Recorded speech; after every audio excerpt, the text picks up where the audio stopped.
The words land with deliberate weight, an encapsulation of a years-long security vision that now defines the country's domestic politics, regional posture and industrial strategy. In Ankara, the message increasingly doubles as a yardstick. Every operation, every reform, every diplomatic exchange is measured by whether it moves the nation closer to that articulated end state. Today, the phrase terror-free Türkiye is more than a slogan.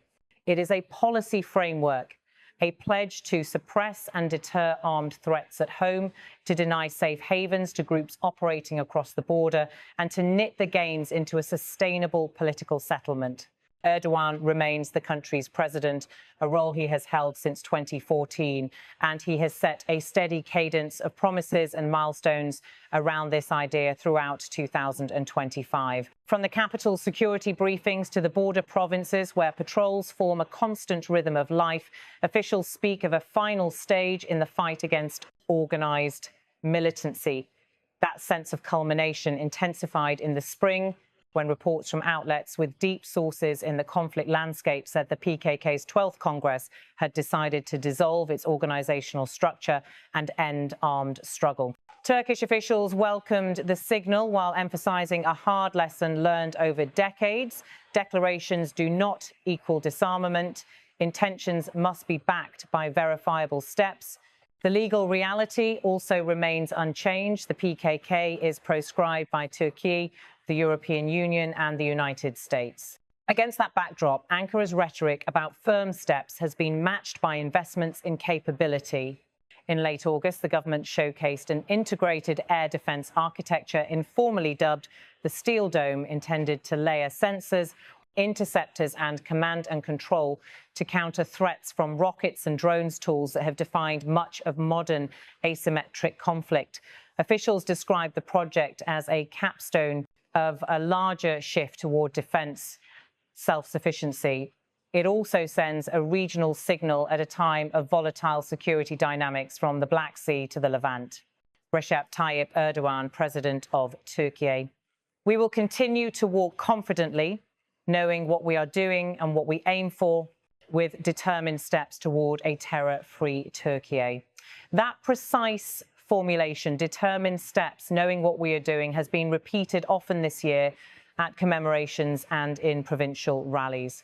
It is both reassurance and a message to adversaries that the state sees the path and intends to stay on it. The repetition matters in Turkish politics, where disciplined phrasing shapes the public understanding of long campaigns and slow burn transitions. Yet step by step requires sequencing. Security officials describe 3 tracks that must advance together if the promise of a terror-free Türkiye is to be realised and endure, neutralising immediate threats, locking in gains with resilient institutions, and opening political space for communities scarred by conflict to rebuild their lives within the national fabric. In practice, the work is uneven and often contested. The borders with Syria and Iraq, while more controlled than a decade ago, still generate friction. Policymakers insist that without persistent pressure across those frontiers, domestic quiet can be fleeting. Analysts close to government circles frame it as a security zone logic. Critics warn of an open-ended military footprint. The argument is not just strategic, it is fiscal, legal and social. As 2025 unfolded, news of the PKK's organisational dissolution created a rare window to test what a non-violent phase could look like. Diplomats quietly sounded out partners on de-escalation mechanisms and third-party verification. Security planners debated the choreography of demilitarization, when to adjust force posture, what thresholds to set for disarmament, benchmarks, how to prevent splintering that could empower spoilers. Politicians, meanwhile, calibrated messages to different audiences, one set of assurances for provinces that endured attacks, another tone for constituencies who say reconciliation requires broader democratic reforms. In Ankara's official telling, the priority remains accountability for violent crimes alongside reintegration pathways for those who renounce arms. Officials note the designation reality has not changed. The PKK remains on Western terror lists a fact they argue should translate into tighter international alignment against financing and facilitation networks. Recep Tayyip Erdoğan, President of Türkiye. We will free our country from the scourge of terror as soon as possible. With that pledge made in early 2025, Erdoğan linked a counter-terrorism arc to a social promise that the dividends would be measured in everyday life, schools without fear, commerce without disruption, and a politics less dominated by the language of emergency. The administration insists the horizon is now within sight. The challenge is to make success irreversible. Part of entrenching gains is technological. The Steel Dome brand, whatever its eventual technical composition, signals an intent to blunt low-cost aerial threats that conflict actors have used to strategic effect. The emphasis on domestic production is as much about sovereignty as it is about deterrence. The notion that Türkiye will not be constrained by foreign supply chains during crises. Defence officials add that layered air defence complements rather than replaces human intelligence and policing in counter-terror operations. The broader concept is defence in depth, physical, digital and legal. But the legal pillar is where long-running debates reignite. Rights groups have criticised elements of Türkiye's anti-terror framework as overly broad, warning of risks to freedom of expression and fair trial guarantees. Government figures counter that the country's particular threat environment, suicide bombings in past years, cross-border insurgency. The proliferation of weaponized drones requires robust tools. Even as 2025 brought shifts on the ground, the conversation about law and security remains a tension point between Ankara and parts of Europe. For policymakers, diffusing friction with partners while preserving operational freedom will be part of the diplomatic firm steps in the months ahead. Background on legal debates and European assessments provides context for this ongoing policy friction. Inside Türkiye, the politics of security intersect with economics.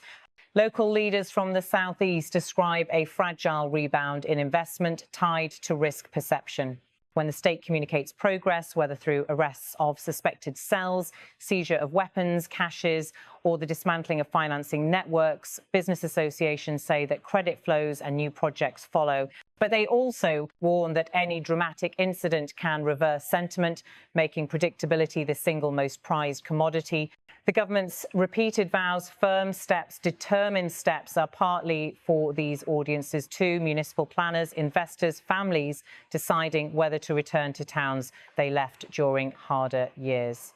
Erdoğan's messaging also travels outward, not just inward. In regional capitals, Ankara frames its terror-free Türkiye goal as compatible with neighbours' stability, arguing that a secure Turkish border means a more predictable environment for trade corridors and energy routes. In this telling, cooperation against armed groups that hold territory or tax smuggling should be the baseline upon which harder political files can later be tackled. Analysts sympathetic to this view say that the incremental removal of arms spoilers could, over time, lower the ceiling of regional risk, even if it does not resolve the deeper disputes that fuel them.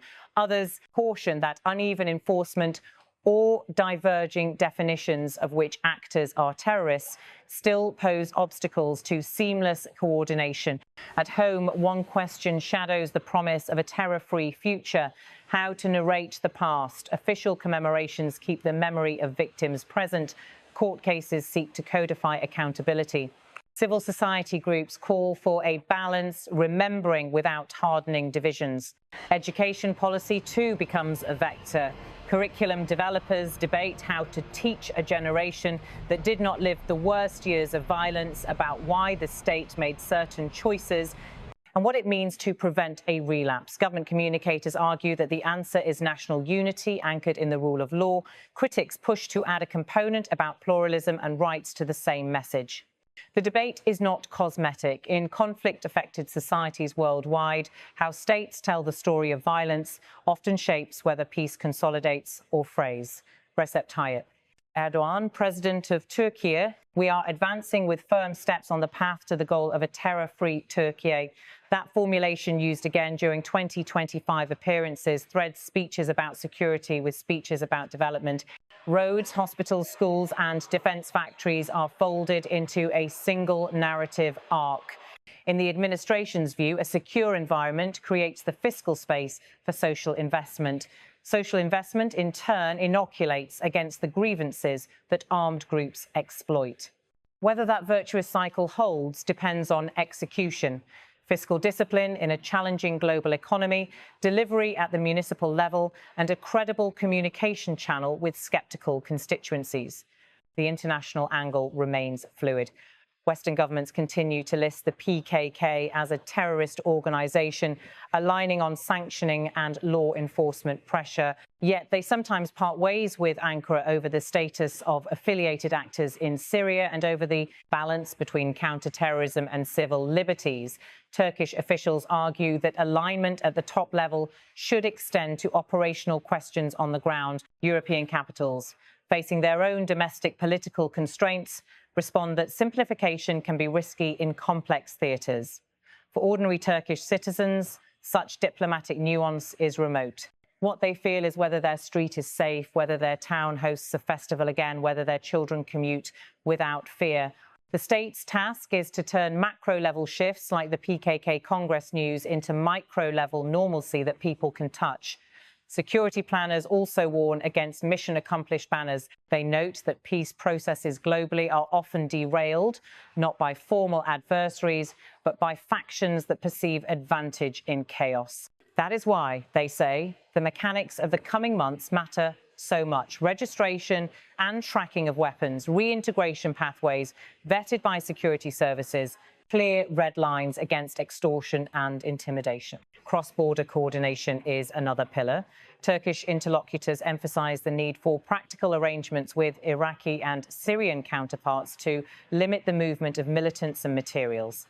Here, too, implementation details, not declarations, determine whether the firm steps lead to a plateau or a stumble. Overlaying all of this is a rapid evolution in the tools of conflict. The same cheap drones that have altered warfare in Ukraine and the Caucasus are present in the Levant and Iraq. The Steel Dome showcases an answer from above, sensors and interceptors. From below, police and gendarmerie units adapt tactics for urban and rural settings, training to detect and disrupt plots before they mature. Prosecutors refine casework on financing and propaganda, following digital trails that cross jurisdictions. Educators, imams, and community leaders play their own roles, countering recruitment narratives, stitching social ties that make coercion harder. The state security concept, then, is no longer just soldiers and raids. It is a network of institutions calibrated to lower the temperature of the whole environment. On the political calendar, there is no single date when a terror-free Türkiye can be declared. Officials increasingly describe the endpoint not as a ceremony, but as an accumulation of ordinary days that feel unstressed by security alarms. In this sense, the president's language of walking is instructive.